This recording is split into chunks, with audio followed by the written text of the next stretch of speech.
So இன்றைக்கி நம்ம ரொம்ப ஈஸியான ராகி கேக் குக்கரில் எப்படி பண்ணலான்னு பார்க்கலாம். அதுக்கு 2 spoon cocoa powder, 2 spoon melted ghee இதை போட்டு ரெண்டையும் நல்லா மிக்ஸ் பண்ணிக்கணும்.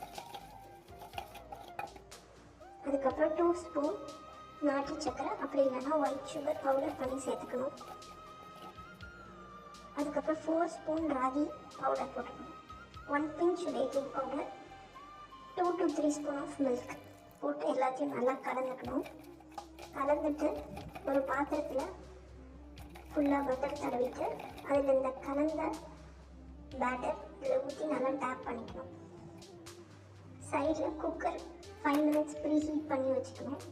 ப்ரீ ஹீட் பண்ணிவிட்டு ஸ்லோ பண்ணிவிட்டு கலந்த பேட்டர் எடுத்து உள்ளே வச்சு 5 மினிட்ஸ் சிம்மில் குக் பண்ண விட்டுட்டு எடுத்தோம்னா ஹோம்மேட் ராகி கேக் ரெடி.